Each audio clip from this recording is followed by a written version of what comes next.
തിരുവനന്തപുരത്ത് ഒട്ടേറെ ക്രിമിനൽ കേസുകളിൽ പ്രതിയായിട്ടുള്ള കുപ്രസിദ്ധ ഗുണ്ടുകാട് സാബുവുമായി ചേർന്നാണ് വനിതാ പോലീസുകാർ സാമ്പത്തിക തട്ടിപ്പ് നടത്തിയത്.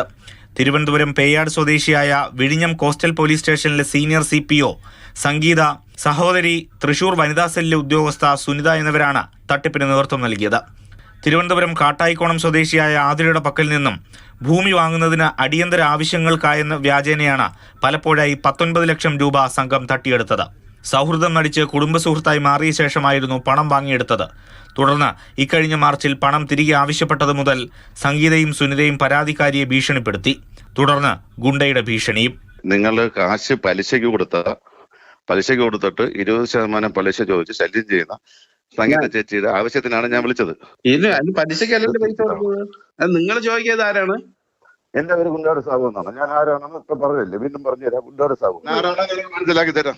പേയാട് സ്വദേശിയും വിഴിഞ്ഞം കോസ്റ്റൽ സ്റ്റേഷനിലെ സീനിയർ സിവിൽ പോലീസ് ഓഫീസറുമായ സംഗീത, തൃശൂർ വനിതാ സെല്ലിലെ ഉദ്യോഗസ്ഥയായ ഇവരുടെ സഹോദരി സുനിത, ഭർത്താവ് ജിപ്സൻ രാജ്, ഗുണ്ടുകാട് സാബു, ശ്രീകാര്യം സ്വദേശി ആദർശ് എന്നിവർക്കെതിരെയാണ് പോത്തൻകോട് പോലീസ് കേസെടുത്തത്.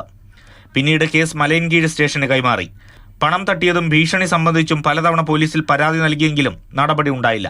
അവരെ ആദ്യം ബിസിനസ് പരമായിട്ട് പറഞ്ഞ് നമ്മുടെ കയ്യിൽ നിന്ന് കുറച്ച് പൈസ മേടിച്ചിട്ടുണ്ടായിരുന്നു. അപ്പോൾ അതിനുശേഷം പിന്നെ ആ പൈസ തിരിച്ച് തരാതെ വന്നപ്പോൾ അവർ പറഞ്ഞു അവരെ പ്രോപ്പർട്ടി ഉണ്ട്, അത് നമുക്ക് തരാം, എന്നിട്ട് ബാക്കി പൈസ അങ്ങോട്ട് കൊടുത്താൽ മതി എന്നാണ് പറഞ്ഞിരുന്നത്. അങ്ങനെ പിന്നെ നമ്മളിത് പ്രശ്നമാവും, കേസാക്കും എന്നായപ്പോഴാണ് ഇവര് നമുക്ക് ഫെബ്രുവരിയിൽ നമുക്ക് എഗ്രിമെന്റ് തരുന്നത്.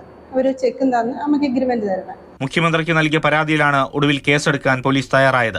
തട്ടിപ്പിന് പിന്നിൽ റിയൽ എസ്റ്റേറ്റ് റാക്കറ്റ് ഉണ്ടെന്നാണ് പോലീസിന്റെ സംശയം. മാതൃഭൂമി ന്യൂസ്, തിരുവനന്തപുരം.